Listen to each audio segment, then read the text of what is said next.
நம்ம இன்னைக்கு வில்லேஜ் சிம்னியில் இந்த பலாக்காய் வச்சு ஒரு கோலா உருண்டை ரெசிபி செய்ய போகிறோம். ஏற்கனவே நம்ம வில்லேஜ் சிம்னியில் மட்டன் கோலா உருண்டை ரெசிபி செஞ்சு காமிச்சிருக்கோம். மட்டன் கோலா உருண்டை ரெசிபிக்கும் இதுக்கும் பெரிய டிஃப்ரென்ஸ் எதுவும் இருக்காது. ரெண்டுமே கிட்டத்தட்ட ஒரே டேஸ்ட்டில் தான் இருக்கும். நீங்கள் நான்வெஜ் சாப்பிடாதவங்களா இருந்தால் இந்த ரெசிபியை கட்டாயம் வீட்டில் வந்து ட்ரை பண்ணி பாருங்கள். அதுக்கு என்னென்ன பொருள்லாம் தேவை அப்படின்னு சொல்லி பார்க்கலாம்.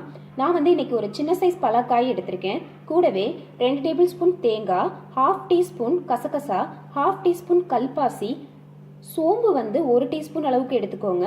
கரம் மசாலா 1 டீஸ்பூன், மஞ்சள் தூள் 1/2 டீஸ்பூன், மிளகாய் தூள் 1/2 டேபிள் ஸ்பூன், பொட்டுக்கல்லை வந்து 1 கைப்பிடி அளவு எடுத்துக்கோங்க. 2 பச்சை மிளகாய், 3 பல் பூண்டு, ஒரு சின்ன பீஸ் இஞ்சி எடுத்துக்கோங்க. 10 சின்ன வெங்காயம், கொத்தமல்லி தழை, கருவேப்பிலை. இப்போ நம்ம இந்த பலாக்காயை வந்து தோல் சீவிட்டு கட் பண்ணி எடுத்துக்கலாம். இதில் ஒரு முக்கியமான டிப்ஸ் என்ன பார்த்தீங்கன்னா, இதை தோல் சீவிட்டு கட் பண்ணையில் உங்கள் கையில் வந்து அதோட பால்லாம் நல்லா ஒட்டும். அதை ஒட்டாமல் இருக்கிறதுக்காக வந்து கையில் வந்து நீங்கள் எண்ணெயை வந்து தடவிக்கோங்க.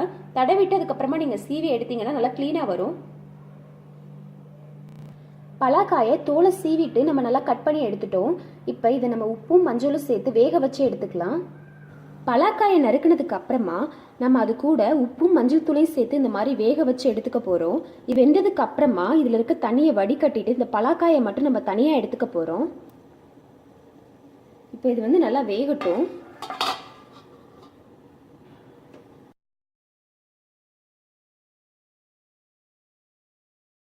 பலாக்காயை வந்து இப்போ நம்ம மிக்சியில் அரைச்சி எடுத்துட்டோம். இப்போ அடுத்ததான் இந்த பொருள் எல்லாத்தையும் நம்ம மிக்சியில் எடுத்து அரைச்சி எடுத்துக்கலாம். மசாலா பொருள் எல்லாத்தையும் நம்ம மிக்சியில் அரைச்சி எடுத்துட்டு வந்துட்டோம்.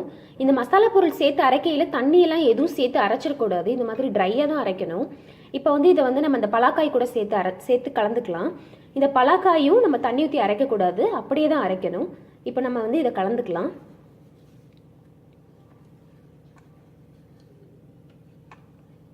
வந்து 1 டீஸ்பூன் அளவுக்கு உப்பு சேர்த்துக்கிறேன்.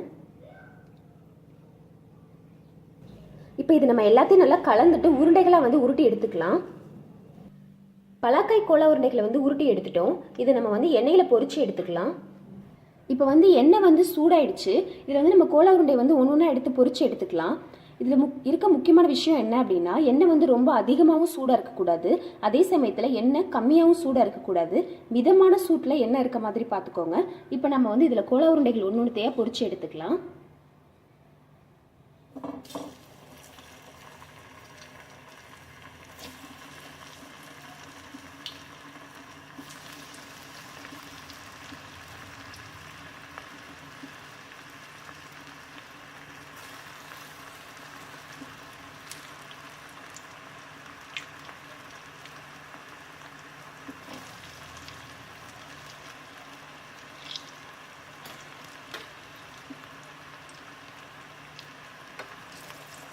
இது பொன்னிறமாக நல்லா வறுந்துருச்சு.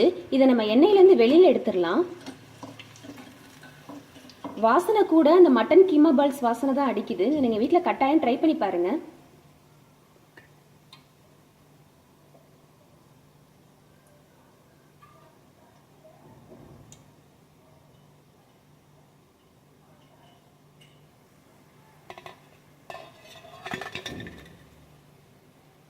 சுவையான பலாக்காய் கோலா உருண்டைகள் வந்து ரெடி ஆயிடுச்சு.